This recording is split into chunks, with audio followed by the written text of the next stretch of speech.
Okay, we are live. We're starting another episode of Fresh Coffee after a month and a half, 2 months of breaks. My name is Nathaniel. I run onemorechupofcoffee.com, website about affiliate marketing and blogging for money. And this is Chris M. Cloutier, and he runs mediafreshpress.com. How's it going, Chris? Pretty good. I just want to add a tagline to my website like you did yours. Okay, go ahead. Mediafreshpress.com is a poorly neglected little site of mine.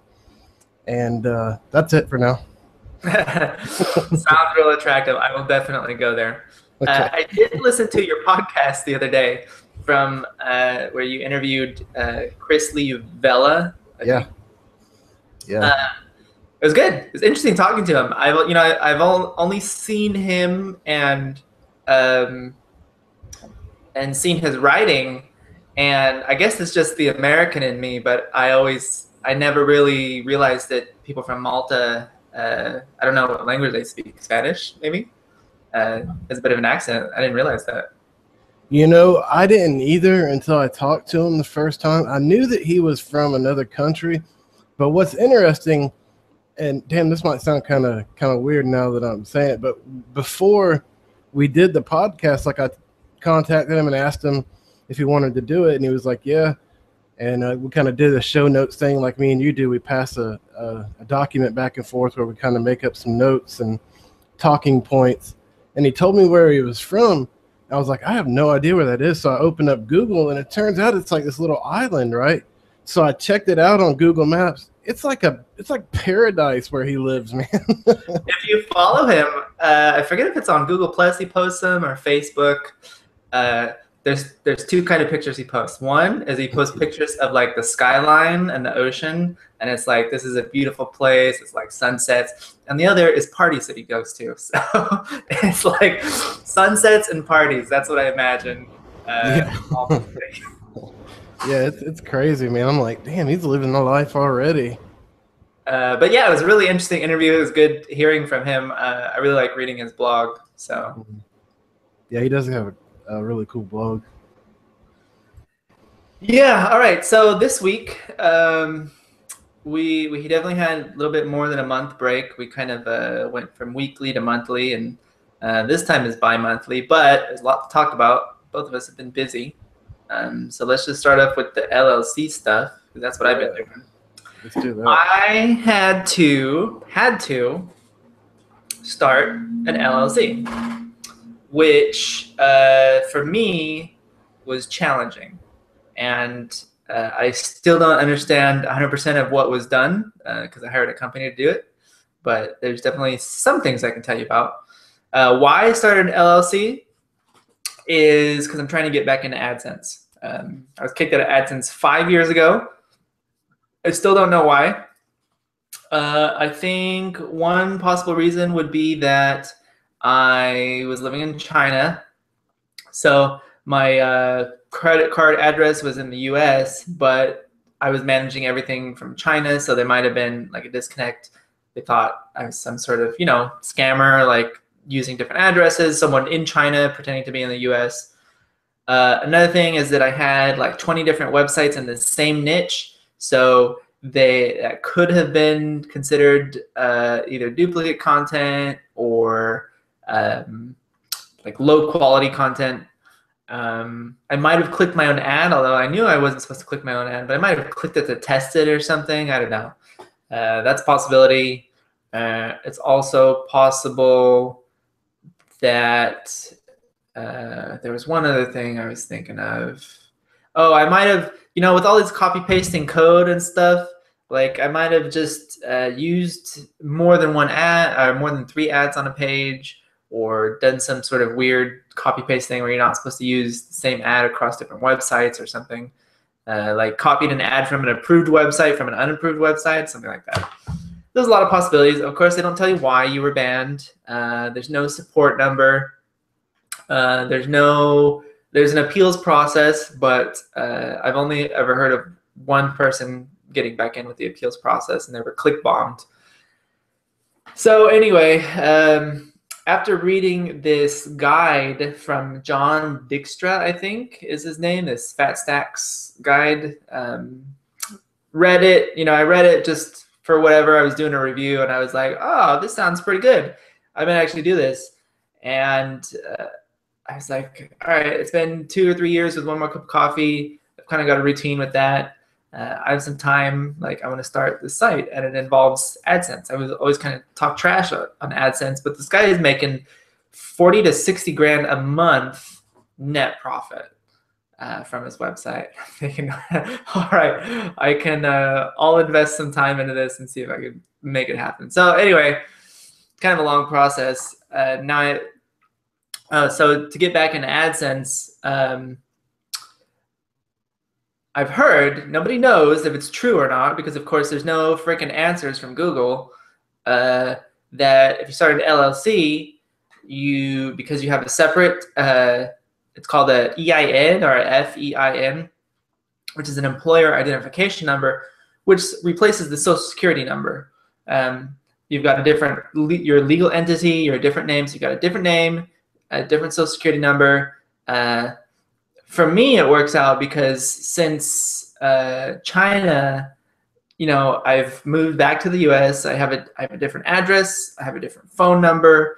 I'm even this is gonna sound weird, but I'm even using a different name now. In China, I went by Rod for short, and because that's my full name, Roderick, and so now I'm using another part of my name. And anyway, so everything is different. And yeah, we'll see how it goes. But yeah, I had to start this LLC. So that's a bit scary though, because I want to talk about the LLC thing a lot because I'm really curious about it. But that's a scary thing in itself because you really don't know yet.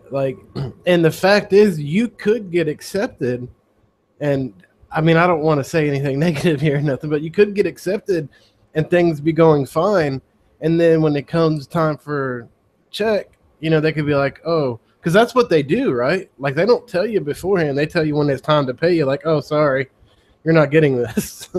Yep, that's the risk. And I was back and forth, and I was like, do I want to do this? Do I want to take the risk or no?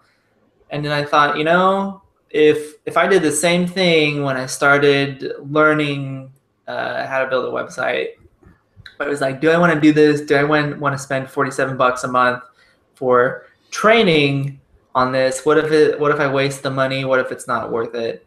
If I'd done that thing, I would have never started. So I was like, especially in California, it's been so expensive to start this thing. Yeah, I can imagine. But if I worried about it and I didn't do it just based on money or just based on the risk, then that's kind of the track I'm in. And I hate to get in this sort of, what's that book I hate, The Secret, where they're like, oh, if you can dream it, you can be it, or some crap like that. But it's kind of true. It's like, if this is my focus, I'm like, all right, this is what I'm going to do. I'm just going to grind every day writing these blog posts, and this is my life. That's all I'm going to be stuck to.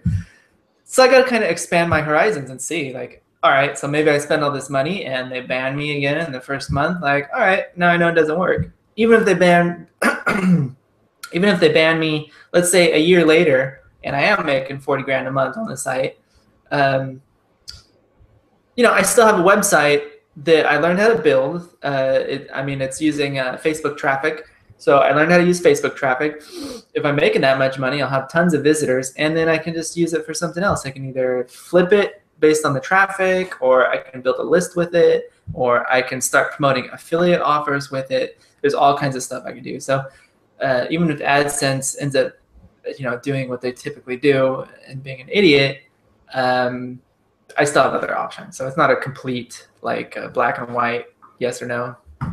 Yeah, I was gonna say the good thing is, like, if you get, you have an AdSense income built up, even if they do that, you've obviously created a monetized website. So, AdSense isn't the only game in town. If you're able to do it with them, you can easily go somewhere else and monetize the site in the same way, just not specifically with AdSense. Right. I think in that situation, what I would do is I would probably try to flip the site pretty fast if it was earning, because I know they take previous. Oh no, you couldn't do that because the site would be banned. So, but I think once a site gets like knocked off their list, then you can't reinstate. Anyway, I'll deal with that later. Yeah. So that's the story. So what was the LLC process like? What did you have to do? I know you hired LegalZoom or somebody like that to do it, but what was the process like? How long did it take? I paid a little bit extra and got the super fast package just because I want to get this thing started. It cost me about $500 through LegalZoom. For real? Make sure you have some room left to pop your eyes because it gets worse. Okay. So it cost $500. That included a $70 filing fee and a $15 service fee. It included. I also got 30 days of speaking to lawyers and accountants. So, for example, when I first started, so I'm in California, and it's $800 a year to pay what's called a franchise tax fee. And that is enormous. In fact, the only one that's more than that might be like Hawaii or something. It's huge. For example, Delaware is $200. And I know Nevada used to be $125. I think it's $300 now, or $325 or something like that. Anyway, so I was going to start my LLC in Delaware because it was cheaper. You know, you can start a company and then you just hire a representative over there, and they basically take care of your place over there. But people were doing that, so California started this thing where if you do business in California, you're considered a foreign entity doing business in California, and you still have to pay that franchise tax fee. So because I live in California, I would be considered doing business here, and I would still have to pay that. So I'd be paying the $200 Delaware one plus the California. Anyway, to figure all that out, I had to talk to these lawyers from each state. So I got to talk to 3 different lawyers. I spoke to one in Delaware, one in Nevada, and one in California. Then I spoke to accountants twice. Yeah, and then I got that also included a discount on this employer identification number. Okay, so that $500 also includes the employer identification number, which I don't remember how much it was, $100 and something bucks. I got a 10 or 15% discount on that. That's cheap. Yeah, and what's that? That's cheap. Oh, you think it's cheap? I mean, I figured for one, being in California, it'd be more expensive. Number 2, you went through somebody and had it done. When I did an LLC with a buddy of mine here in Florida, it cost us $500, and we had to do everything ourselves. That was $500 doing it. We did everything. So, okay, well, keep in mind that's $500 just for filing that stuff, plus $800 for the franchise fee. So did your $500 include your like payment to the state for performing the business, or like a sometimes they have an initial filing thing where you have to pay to create the business? It's been quite a while, but I think that was just to get legal. That didn't include any other, fees or taxes or anything that I can remember. But it's been maybe 14 years or something. So that makes a difference. So yeah, I don't know. Maybe, I guess Florida's pretty populous. There's a lot of people there. A lot of people wanting to do business there. I imagine it's pretty expensive in certain parts of Florida. So yeah, maybe it is expensive to start a business in Florida. But yeah, I didn't mean to interrupt you. I was expecting you to say something like $3 or $4 grand. I was like, okay, maybe I'm just cheap. I was like, I mean, $500 for the service. The cool thing is that I started it about 2 weeks ago, And I basically spent a week drinking in San Diego at this homebrewers conference. And when I got back, my LLC was done. So it was like, it was more than if I had done it myself, but it was so much easier to have someone else do it for me. Oh yeah, definitely. So yeah, so the main things, if I did this myself, I would have been so stressed trying to figure out where everything goes and what I have to get. And to be honest, I'm not really a good teacher on this because it's my first time doing this. But the main thing that I realized is that you need these three papers. So you need something from the Secretary of State. Here it's called the Articles of Organization. Then you need something called the Operating Agreement. And you need the, I don't know if all companies need this, but this Employer Identification Number. Yeah. So basically, these three papers were mailed to me and all taken care of. Yeah, that's about it. Do you know if that stuff, I know the EIN number is, every business, but do you know if the other stuff you were talking about, the two other papers, if that's a federal thing, is that a state thing or what? Do you have any idea? This says filed with the Secretary of State of California. So I'm pretty sure you have to file as Articles of Organization with your state, but I imagine every state has it. Huh. And then this operating agreement, yeah, I'm not really sure about that one. Whether that's state or federal. But basically, this Articles of Organization is like, as far as I can tell, it's like saying, okay, this is our company, this is what we do. This operating agreement is like an agreement between the people in the company, I think. And then you've got this Employer Identification Number, which is like identifying you as a separate entity. Mm-hmm. But yeah, you could definitely do it for cheaper if you did it yourself. Like LegalZoom sent me this fancy binder and a stamp with my logo on it. And it's like all this stuff I didn't want. How much cheaper? I'm not, maybe a couple $100, but I mean, if you think about your time and stress, I mean, if you know how to do business, I mean, I'm pretty confident if you figured it out, I could probably figure it out if I really had to. But it's such a pain. Sometimes I hate learning new stuff where it's like, oh, I got to dig into these websites and I got to ask around. I had so much trouble. I'll get into I might as well start now. I called around to local people around here, the city stuff, and I just got all kinds of different answers from people. And one lady got on the phone and she was like, we're not here to help you form your business. Like, if you know what you're doing, you can call us and we'll do it for you. But I'm not going to sit here and tell you how to do your business. I was like, all right, that wasn't very nice, but wow. Yeah. So, so the two main confusing parts was, so there's also something called a DBA, or a doing business as.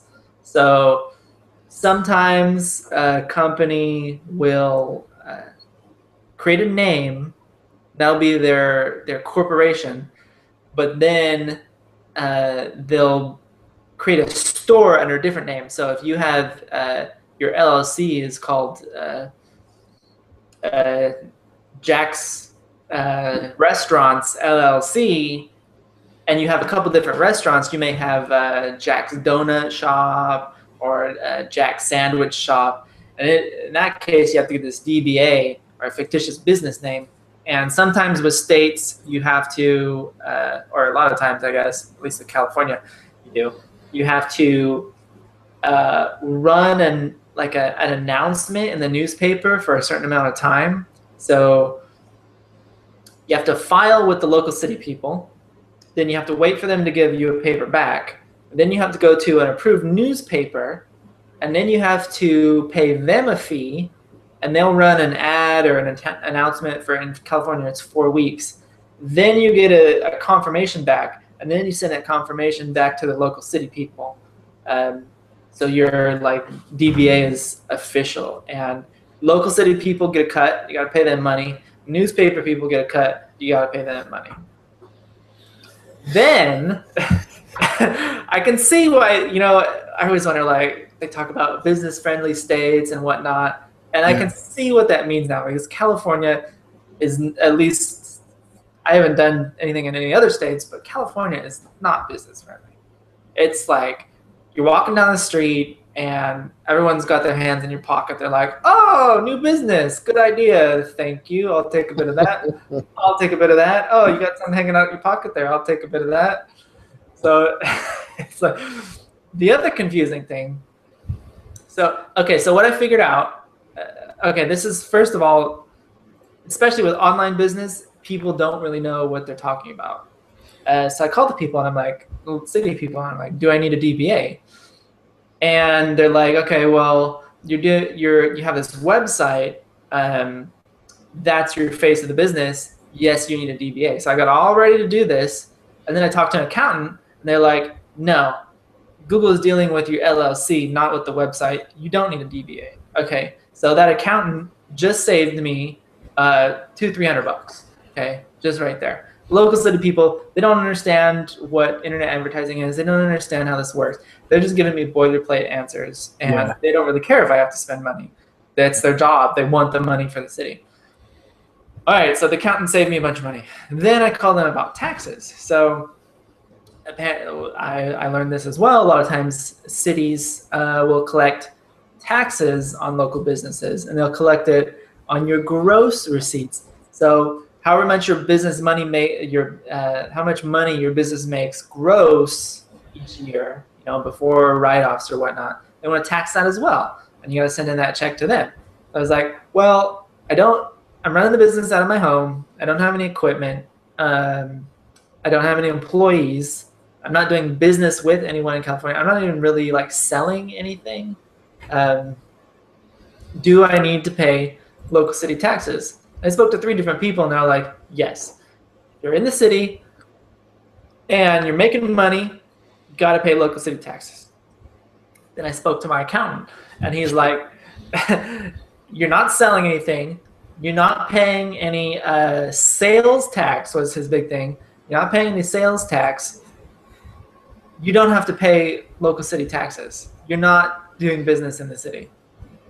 So the accountant, again, he saved me like a couple hundred for back taxes, one, $1,000, $2,000 worth of back taxes, but also future taxes.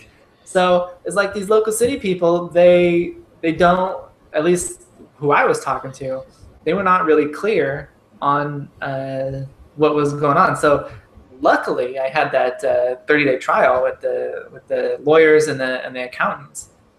So is that accountant, is that somebody that came like as part of the package with the LegalZoom people, or is this somebody that you have, you know, on retainer or whatever? It was part of the LegalZoom thing. So the cool thing about that, this is again with that expensive upgrade I got, you get a 30-day trial of basically access to all these business tools. And one of the things is that you can just have unlimited half-hour sessions with accountants or lawyers. And normally it's $30 a month, which is pretty good. I mean, it's only a half-hour session, so it's not like having your own lawyer or accountant on staff. But it's great for questions like that, because I've paid, I think it's ask.com. You can also contact lawyers and accountants there. And that's like $15-20 per question. So to submit a question costs you $20. So, I mean, if you have a couple questions, you can call these guys every day, a couple times a day if you want, for $30 a month. For how much? Just 30? Man, that's, you got to think though, like, especially a business at the state you're at right now, just starting out, trying to figure this thing out. and even really just in general, but especially right now at that stage, that's priceless, man. Because a lawyer, I mean, what, they're like $100 an hour, at least $100 an hour. I bet. So that's pretty good, man. Do they have an affiliate program or anything? I think, yeah, it's starting to sound like an ad. I think they do. Do they? I mean, that's crazy, man. I mean, some of the numbers you're telling me, I'm like, wow, $30 a month. And I mean, I understand that, like, you know, it's just a consultation, but still those are expensive on their own, man. And it's good to have that knowledge before moving into anything seriously. Especially like you said, I guess in a state like California, and my suspicion is probably most states where everybody's trying to get a hand in your pocket.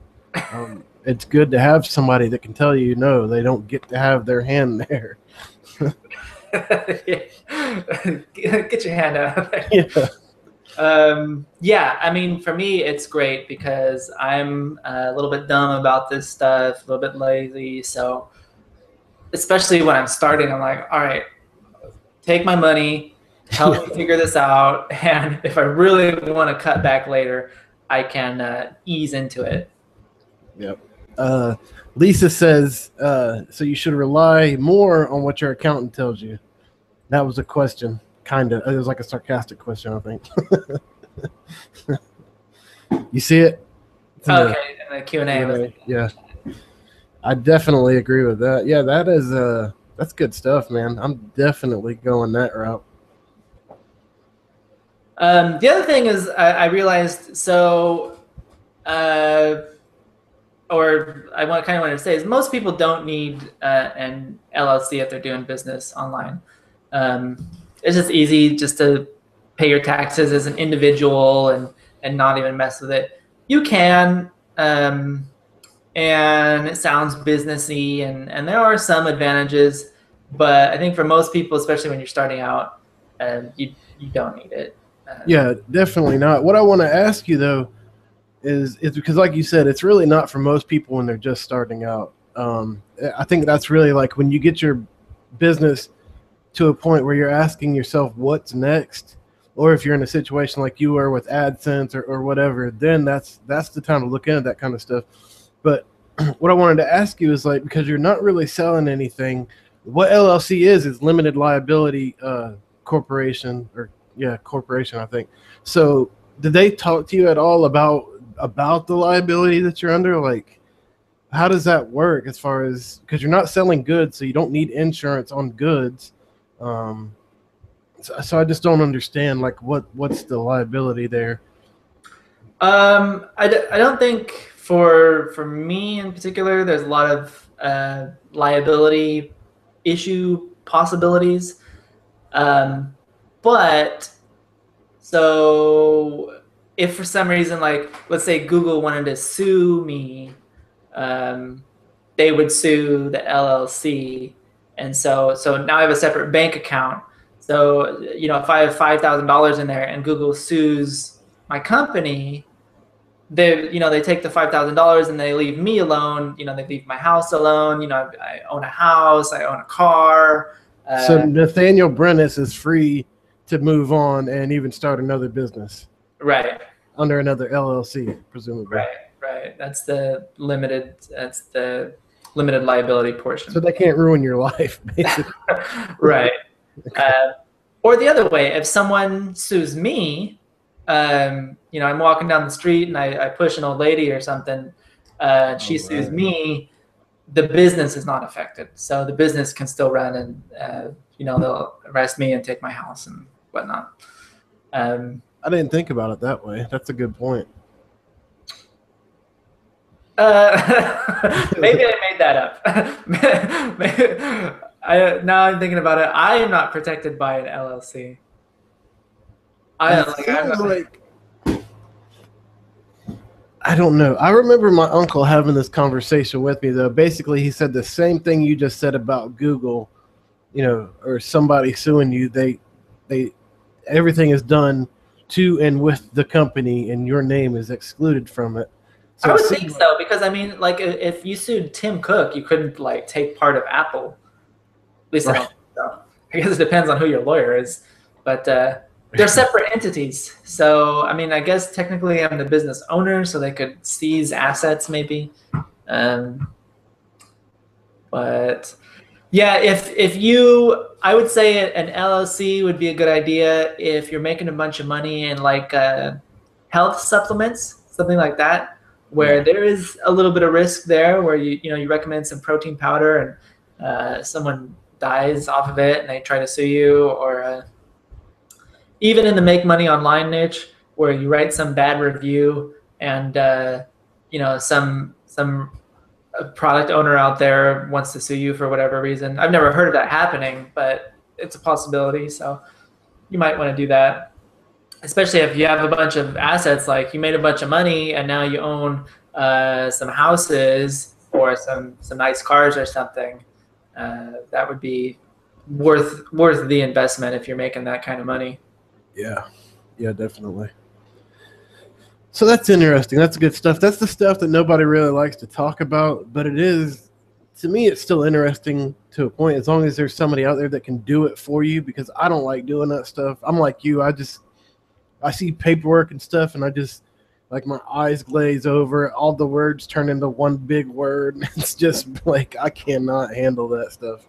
But it is important. So it's good to know that LegalZoom is that smooth to work with, I guess. That's pretty cool. Yeah, and if anyone does get LegalZoom, there's all kinds of discount codes around. I got a 10% discount off my package, so like $50 off, and I got it off of a podcast. So wow, good deal for me. What podcast? The Biggest Problem in the Universe, that comedy one. Yeah. No, I was wrong. Another comedy one, Comedy Bang Bang. Oh, okay, cool. I was surprised it was such a good discount.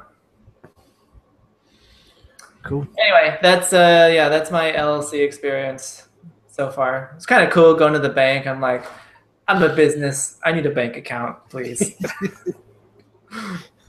Excuse me. I'm Nathaniel Brennis. I'm doing business as. Yeah. Cool. I need to pull up this. What was our next topic? That's what I'm looking at right now. We've got I think we covered the LLC thing pretty good. We were going to talk about our masterminds and stuff that we've been doing. All right. So I don't even know how long we've been doing those. 2 months? A month? Has it been 2 months? No, it's been longer than a month. Must be about 2 months then. Somewhere in there. Anyway, I mean, I've noticed. I don't know if it's like, one of those things where when you buy a car, you see everybody else driving the same car, but like ever since we've started doing this, I see masterminds popping up all over the place. So I don't know if it's something I just didn't notice before, but it seems like a trend right now. I don't know anyone in particular doing masterminds. I know the first time I heard about them and what they were was about a year ago. I always thought they were kind of stupid MLM things, because that's what they always try to sell you. They're like, oh, pay $500 and join the mastermind. But I always thought they were a scam. I didn't understand what they actually were. And I thought it was a call or something. Yeah.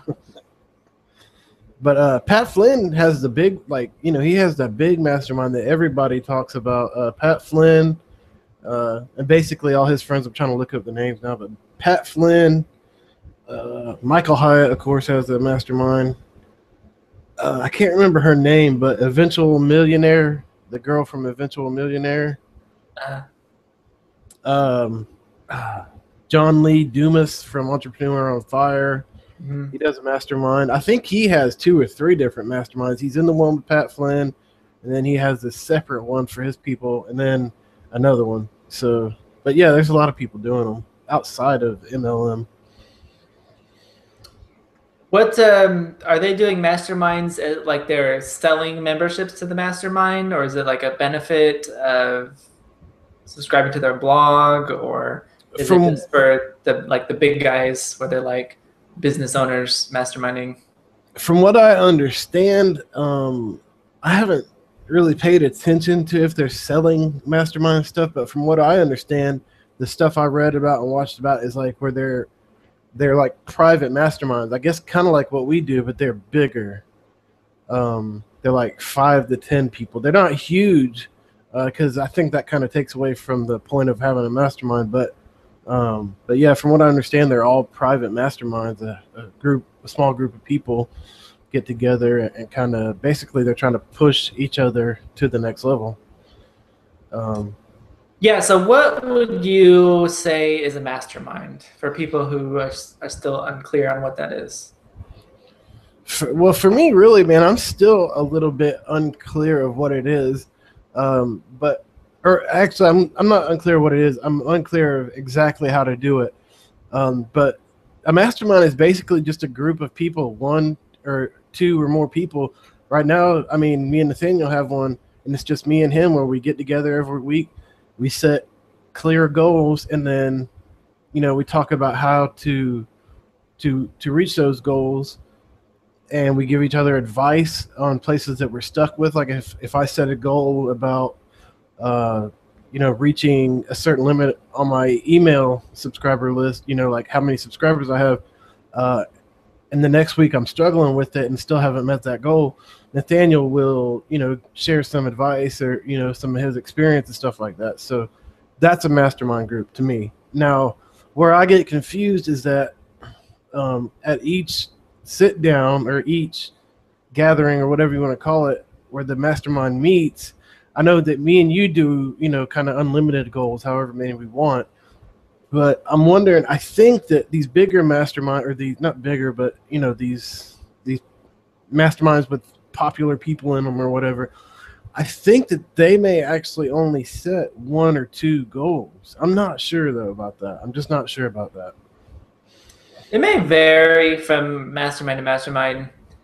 I think there's a difference between a mastermind and a goal group. And I think what we're doing is kind of a mix of the two.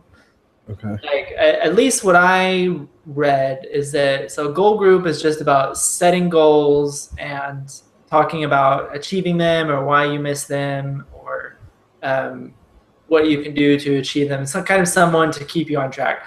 Where a mastermind is a little bit more focused, and I can't remember exactly how it's more focused. Like I remember reading that depending on the mastermind, you can actually get kicked out if you don't follow the rules, and if you don't, there's like a schedule of what you have to do.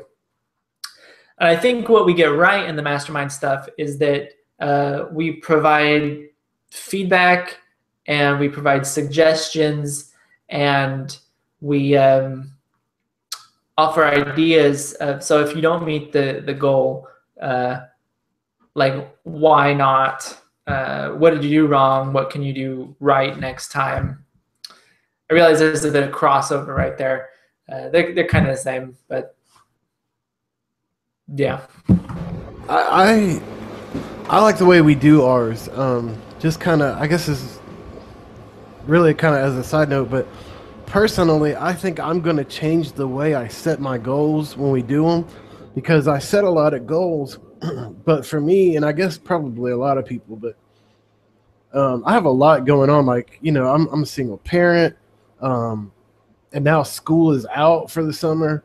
So I have clients and stuff like that. So there's all types of things that can come and just totally crush everything I've set for the week in one day.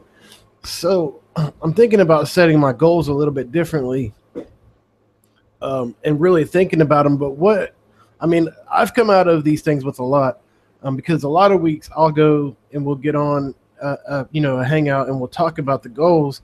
And a lot of weeks I haven't met any of them. I may have inched closer to them, but that's about all. So what I want to do is set fewer goals, but really lay out a clear path to them. And if it means working extra hours to get to that, so that I can say in the next meeting I've done that, then I'm going to do that. But what these have done for me is allowed me to clear my mind. It puts a list out there that not only do I feel like it's on me? But I know that I got to go look at Nathaniel next week and tell him, sorry, I didn't do that. And that sucks. I think that's what we get right about the mastermind stuff, where it's like we really set business goals and the reasons why we want to achieve them. And then we discuss it and we sort of move forward together. I was just reading about masterminds versus goals group. Where goals group is like a group of people who just hold each other accountable, where a mastermind is more of like developing your business with a group of people. And, Chris and I aren't necessarily working together, but we are working in similar industries and we are trying to grow and expand our businesses. Mm-hmm. And that's kind of one of the main points of the mastermind is exactly what you said, Chris, that when you show up the next week and you're like, I didn't do anything, it's like, oh, another week where I got to tell them I didn't do anything. Like, yeah. Even if you rush, we do it on Tuesdays, even if you rush Sunday and Monday and you're like, I got to show something to Chris, I got to show him something. At least you're getting it done, and then you can sort of move on and hopefully change that habit the next week. Yeah, and it just, this type of business, whether you're an affiliate marketer, a freelance writer, or, no matter what you're doing online, this type of business can be very lonely. It can be difficult to find people who understand your problems. You know what I mean? It's not easy to find. It's like you said, talking to the people at the city about, they have no idea what you're talking about online advertising and stuff like that. They don't know, and most people don't. So finding somebody else that you could talk to about that stuff and who understands it is pretty valuable. Getting feedback from that person is even more valuable, and helping them, that's great too. That's one of the things I like about it, is that I actually feel like I can help somebody. If I can't do nothing else on that goals list, at least at the end of that day, I can say I helped one person. You know what I mean? And that's a good thing. That gives me they always come out of them motivated too, and it's not like we have a particularly like hypey mastermind thing or anything. It's just that I come out of them more motivated. Yeah, it's like recharging your batteries once a week. I always come back from Vegas super hyped, super ready to work on my website and write all these reviews, and then that sort of peters out about the April-May time. So we could really use like another Vegas trip around summertime. But yeah, with the mastermind stuff, when it's weekly, you're like, all right, so I'm getting a bit lazy. You get sort of that tunnel vision, and it just forces you to sort of like reevaluate what you're doing every week so that you can say, am I going in the right direction, or am I sort of veering off path? Even if you don't meet your goals, you can say, are these still my goals, or do I have new goals? And why did I change them? Yeah, that's a really good point too. I think that's kind of one of the things I was trying to say. Like, it allows you to see kind of what's in your mind because you're saying it out loud. It's a little bit kind of like the reason we started this show, is to kind of get things out there and discuss them and help each other. But when you write it down like that and you have a list of stuff that you want to meet, it just allows you to look at it and you can say, okay, I didn't do that. If you're noticing that trend for, a week or two or three, you're like, I still haven't got this goal. It allows you to reassess it and like, okay, why is this here? If I'm not doing it, why is it here? Can it be replaced? Have I even thought about it at all? So it's kind of like a quick view into your head on the business side of things. Yeah. I might as well announce it now. One of the outcomes of Chris and I's mastermind is that I wrote an ebook, and it's not finished. I mean, it's finished, but I got to go through the last draft of the edits. But so hopefully I'll get that edited and edited from the edits, re-edited, finished, whatever. Final draft done, formatted, and I really want to get it out by the beginning of July because I'm trying to do a motorcycle trip to New York City in the beginning of July. Wow. So That's a long ride. yeah, and I gotta figure out all kinds of stuff. I gotta figure out how I'm gonna pack stuff on the back of the bike. I gotta figure out where I'm gonna stop and all that. I gotta do all kinds of planning. But anyway, so I want to get this done and out.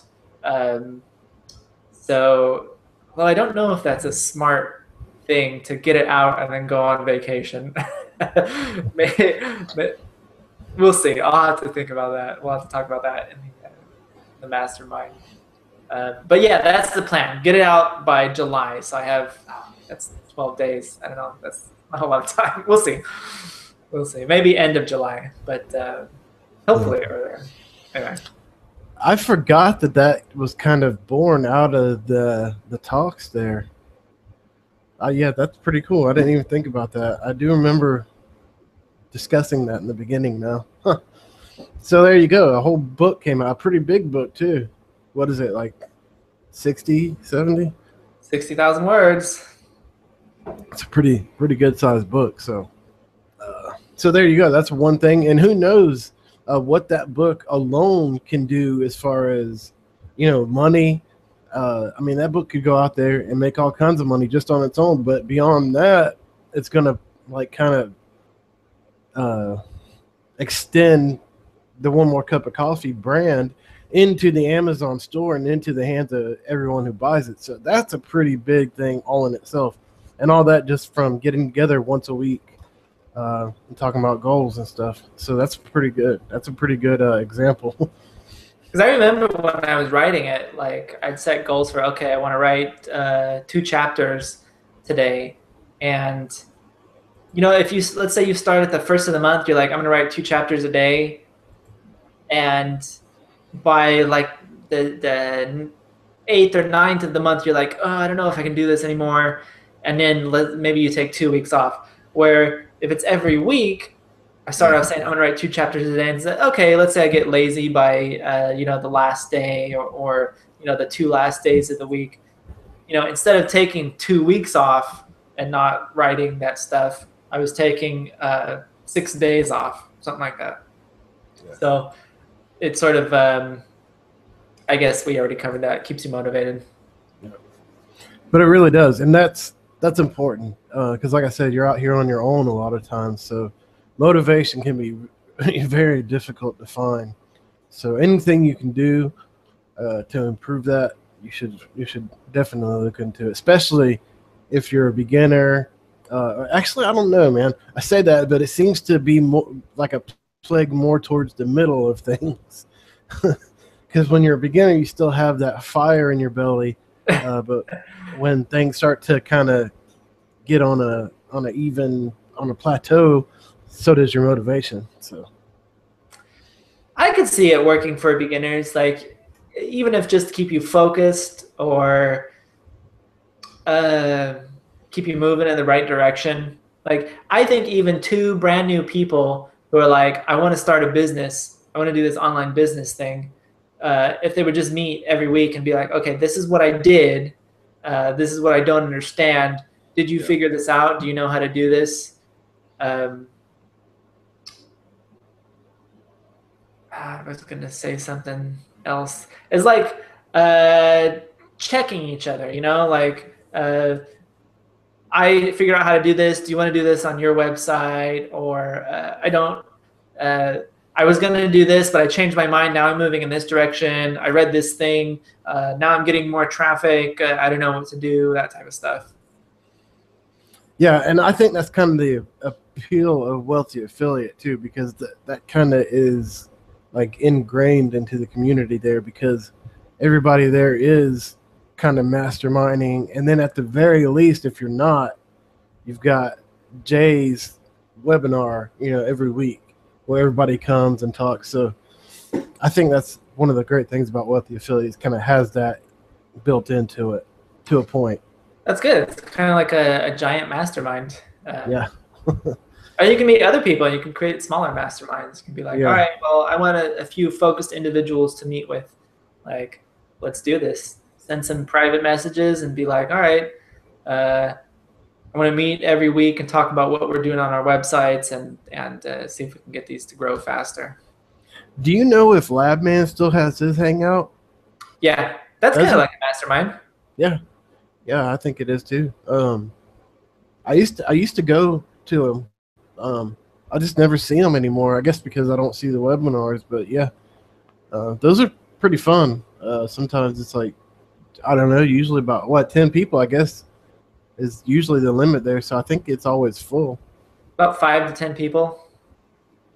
Yeah, those are fun to go to because they talk about, or at least when I went to them, they talk about, it's Jay has his webinar inside with the affiliate, and then they all get together and talk about what Jay talked about. And more than once, I've seen somebody say, hey, I understood what Jay was saying here, but I didn't get this. Why did he do this, or why did he say that? And then everybody can help him out. So, yeah, that kind of is like a mastermind group in a way.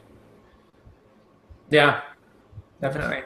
So, Speaking of, we got about 10 minutes left. Speaking of writing and writing techniques and keeping motivated for your writing, we've got some writing techniques to share.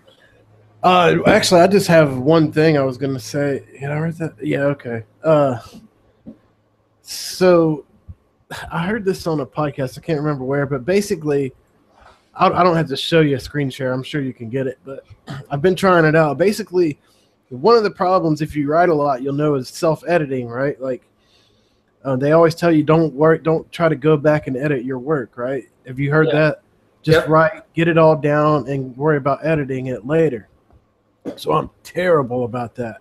I mean, I'll write a sentence and like I have to edit that sentence right then. I'll write the next sentence and I have to edit. I mean, I'm so bad about it.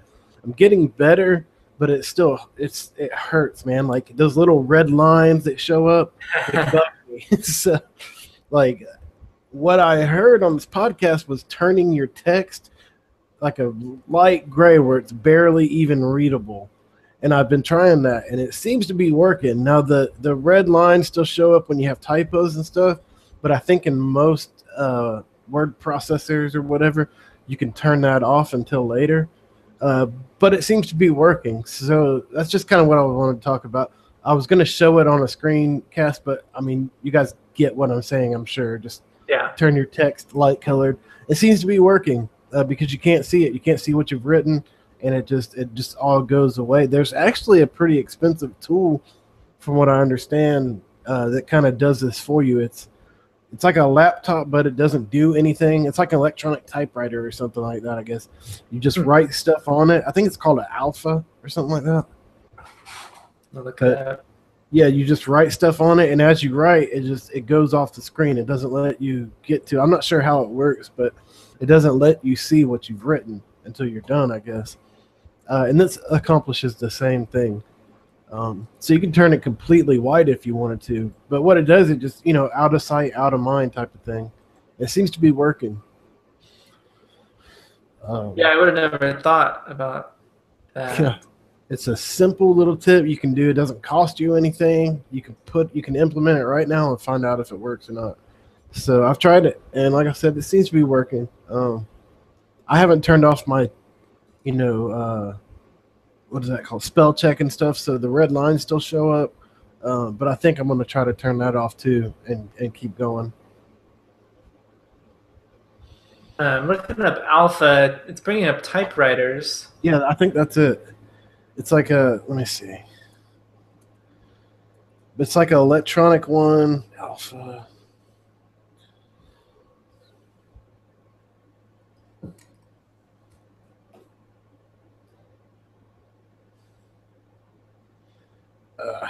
Man.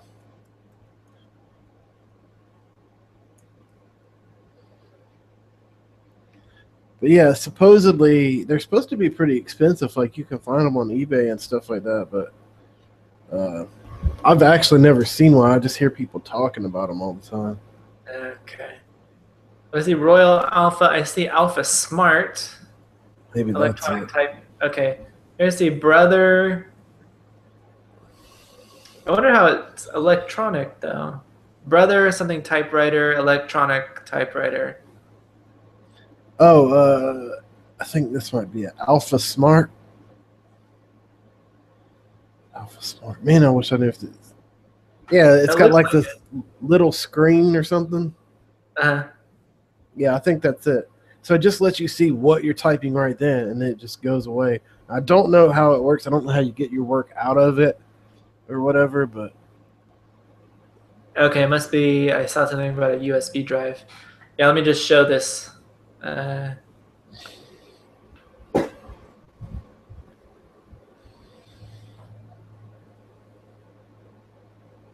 Gotta put it on my other thing though. Just a second.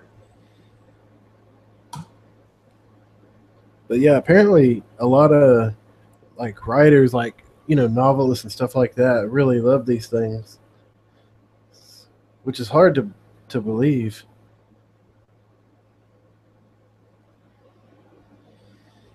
$100 on eBay for this one. There you go. Yeah, yeah, that's crazy, ain't it? But I guess it's good for productivity. Well, that's what didn't George R. R. Martin? He types on some kind of old. I Um, th- I think so. it's some What? sort of old computer where it's like no internet, just text-based stuff, and he says it helps him focus and write. Yeah, that might be what it is. I'm looking it up right now. But anyway, yeah. So I mean, I can see the appeal to that. I don't think it's necessary. I mean, seems like it would suck to write on. Tiny little screen, you're like bent Yeah, over. but Uh, like for me, like my Kindle, it's one of the older ones, so it's not a tablet type, and it can't get on. I mean, it can get online, but it's all it's like crappy looking. There's no color or nothing because I have the older Kindle, so I could see where something like that would be useful. I like that Kindle. I don't want a newer one because then if I have a newer one, I'm gonna be online when I should be reading. for me, when I'm writing, I kind of do that. I remember I read something a while back from Travis Sago or Sago. I'm not sure how to say his name. Where he had this thing called "Write Like a Maniac," and it was basically that where you just write everything down and you don't care about mistakes or wording or whatever. You basically have a writing session for like 30 minutes or however long. Write everything down and then you figure it out. You can separate it into different articles, or you can, use a piece as the beginning of an article and then write more later, or you can use the whole article and go back and edit it. Yeah, it doesn't always work out that way. I tend to not do a lot of editing, so I write stuff down. I try to write a first draft and then go back and reread it. But in theory, when I can do it, that gets a lot of writing done for me. The thing about self editing, or not self editing, but like doing it on the spot is that for me, I feel like it's going to save me time later. Or that like I'll make this mistake, but I'll forget about it, and so it'll just go out into the world that way. So I want to catch it now. But the thing about it is like if it's something you wrote, like a lot of people already know that your mind fills in the blanks anyway. So if you've just written it 60 seconds ago, your mind is more likely to fill that blank in than it would be if you waited a few minutes. So that's the worst part about it. I never thought about that. That makes sense. But I still do it. I know that, and I still do it. But It's hard to let it go. Hard to let that mistake go and say like, oh, I'll get it later. Let it be. it goes against like everything you're taught as a person. Like there's a mistake there, you have to fix it right now. But And I think that not to get too much into a therapy session here, but I think that's the reason why the internet is so distracting. Because for me personally, when I'm like answering an email and I suddenly it pops into my mind like, oh, I wonder how many calories a kernel of corn has. I'm like, I gotta know now. I can't wait. I have to know now, so I'll go look it up. Or I'll think like, oh wow, I haven't visited that YouTube channel in a while. I wonder if they have new videos. And instead of saying like, all right, I'll just watch it tonight, I'm like, I gotta watch now. I gotta see what they have, and if they have a new video, I gotta catch up, and I gotta see the new one, and then I'll get back to work. And it's that like I gotta do it now mentality that huge time. Yeah. Yeah, I'm the same way. And you're right, stuff just does like pop into your head randomly. You could be, like you said, writing an email to like your accountant, and like popcorn calories comes into your head. You're like, oh, I gotta see what this is. I'm terrible about that. I have 10 windows open, none of them related to each other at all. They're all totally different. Yep. Alrighty, man, we are at time. So thanks today for our viewers for watching. We had a couple people today. Awesome. We will meet again in July, probably towards the end of July. And until then, keep busy, everyone. Hope you start some masterminds. And we'll see you next month. See you guys. Later.